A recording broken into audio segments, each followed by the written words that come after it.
that many of us have forgotten.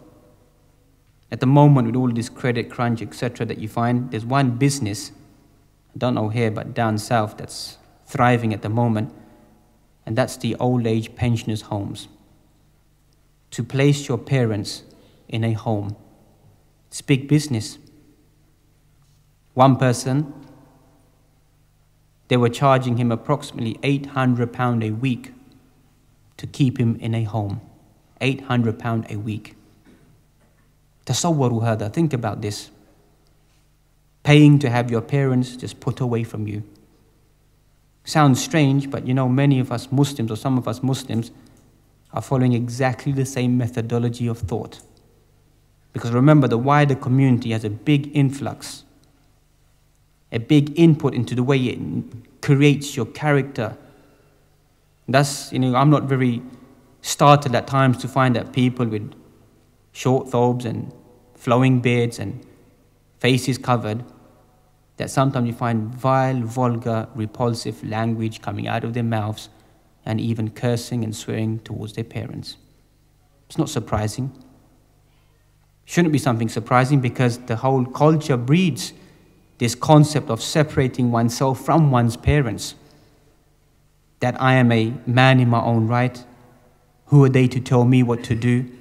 What influence do they have upon me? And we can see the fitan and the fasad that begin to take place, that in the disguise of quote unquote Islamic practicing, that my father is no longer my wali. On what criteria? He doesn't pray. He's not a good Muslim according to you. So now you are scot free to bypass your father and to marry whomever you want. And if you go and study the fiqh of zawaj and the role of the wali, that discussion may take place about, etc. Does the person establish the prayer? It does exist there. But a large portion of the ownership of the wali remains upon the experience of life. The father will never choose a person who's going to be corrupt, or a person who's going to be not having the interest of his daughter at stake. So the experience of life gives that father, that wali, that ability.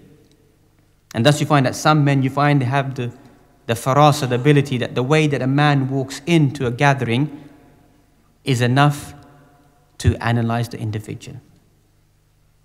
And you can see what I'm referring to. If you find a young Muslim boy with his pants hanging down below and walking in and strolling in, you can just, in 10 seconds, analyze what the lifestyle and the behavior and the character of this individual is.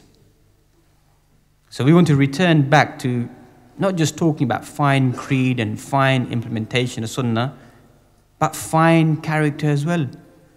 Especially those individuals that many ulama have mentioned or highlighted, that the sabab, the reason for you being in existence in terms of the natural process of birth, etc., is your parents. So something has to be returned back to them.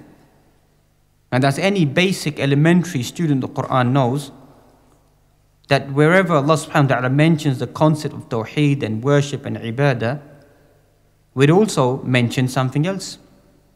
وَقَضَى رَبُّكَ أَلَّا تَعْبُدُوا إِلَّا إِيَّاهُ وَبِالْوَالِدَيْنِ إِحْسَانًا. Strange, isn't it? We always emphasize about tawheed, and then we forget to miss the ending of the ayah. Your Lord has decreed that you should worship only Allah subhanahu wa ta'ala, and you should show goodness to one's parents. وَاعْبُدُوا اللَّهَ وَلَا تُشْرِكُوا بِهِ شَيْئًا وَبِالْوَالِدَيْنِ إِحْسَانًا. وَاعْبُدُوا اللَّهَ, worship only Allah subhanahu wa ta'ala, associate no partners towards Him subhanahu wa ta'ala, and then we find وَبِالْوَالِدَيْنِ إِحْسَانًا. Strange again, isn't it? The call of tawheed, the coolness of oneness of Allah subhanahu wa ta'ala, devoting yourself to Allah subhanahu wa ta'ala, and then somehow we forget the second part of the ayah about showing goodness to one's parents. Surah Luqman, the surah, the 31st chapter of the Quran, described as the surah of tarbiyah, of cultivation. There's certain main surahs inside the Quran. If you go back to them and you study them, you'll find a great focus of khuluq, of character, of tarbiyah, of cultivation. Amongst them you find Surah Al-Hujurat, the 49th chapter of the Quran. Some Mufassirun, they write, if you want to create the ideal Islamic society, then implement these 18 verses. The end of Surah Al-Furqan, the 25th chapter of the Quran, talks about the characteristics of Ibadur Rahman, what the characteristics should be upon this earth.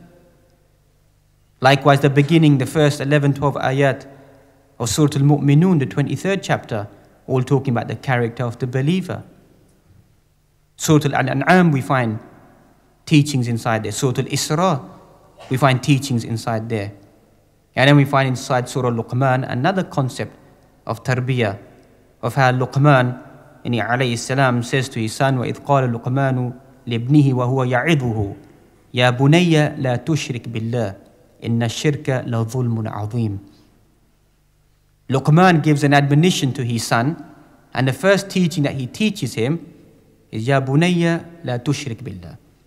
Never ever commit shirk with Allah subhanahu wa ta'ala. إِنَّ الشِّرْكَ لَظُلْمٌ عَظِيمٌ. Shirk is the most biggest oppression that you can do upon yourself. And thus we find in two locations inside the Quran, exactly identical verses, exactly inside the same surah, on different instances. إِنَّ اللَّهَ لَا يَغْفِرُ أَن يُشْرَكَ بِهِ وَيَغْفِرُ مَا دُونَ ذَلِكَ لِمَنْ يَشَاءُ. Allah subhanahu wa ta'ala will not forgive the associating of partners with Allah subhanahu wa ta'ala. وَيَغْفِرُ مَا دُونَ ذَلِكَ لِمَنْ يَشَاءُ. And forgive whomever He wants other than that, besides that subhanahu wa ta'ala. So if a person dies upon shirk, you've just sealed your own coffin. إِنَّهُ مَنْ يُشْرِكْ بِاللَّهِ فَقَدْ حَرَّمَ اللَّهُ عَلَيْهِ الْجَنَّةِ وَمَأْوَاهُ النَّارِ وَمَا لِلظَّالِمِينَ مِنْ أَنصَارٍ. So that's the Quran inside Surah Al-Ma'idah. Whoever commits shirk with Allah subhanahu wa ta'ala, فَقَدْ حَرَّمَ اللَّهُ عَلَيْهِ الْجَنَّةِ. Allah subhanahu wa ta'ala has made it haram, haram, haram على هذا الشخص يدخل الجنة. We haven't made it haram. Books of Aqa'id haven't made it haram. The Quran has made it haram that the person who dies upon shirk لا يدخل الجنة, will never enter into paradise. So that's the first tarbiyah that the father or the mother gives to the child, to teach them about the oneness of Allah subhanahu wa ta'ala, the devotion, the commitment towards Allah subhanahu wa ta'ala. قُلْ إِنَّ صَلَاتِي وَنُسُكِي وَمَحْيَايَ وَمَمَاتِي لِلَّهِ رَبِّ الْعَالَمِينَ لَا شَرِيكَ لَهُ وَبِذَلِكَ أُمِرْتُ وَأَنَا أَوَّلُ الْمُسْلِمِينَ. Say my prayer, my sacrificing, my living, my dying, it's all dedicated towards Allah subhanahu wa ta'ala. I associate no partners in those actions, and I submit myself amongst the first and foremost individuals who submit to Allah subhanahu wa ta'ala. Then we find in the same surah, the later stage, verse number 14, وَوَصَّيْنَا الْإِنسَانَ بِوَالِدَيْهِ. We enjoined upon him to show goodness to his parents. A legacy, a wasiyah. Many times this word comes inside the Quran. That indeed we did give wasiyah to the people before you and to you, and ittaqullah, to worship only Allah subhanahu wa ta'ala. So a legacy is like a will, something that remains for as long as this dunya will remain.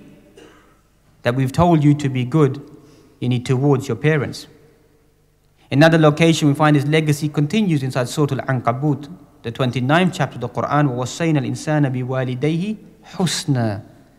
We've given the advice, the legacy to human beings, to mankind, to show goodness, to show kindness to one's parents. Another location we find, وَوَصَّيْنَا الْإِنسَانَ بِوَالِدَيْهِ إِحْسَانًا. We've given the legacy upon the human being to once again show kindness, goodness to one's parents. So this covenant was present previously as well.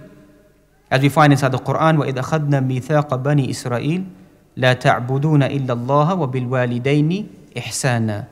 We took this covenant from Bani Israel, that you should only worship Allah subhanahu wa ta'ala, and you should be dutiful, bound to show goodness towards your parents.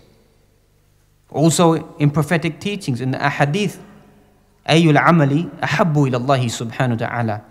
Which action is most beloved to Allah subhanahu wa ta'ala?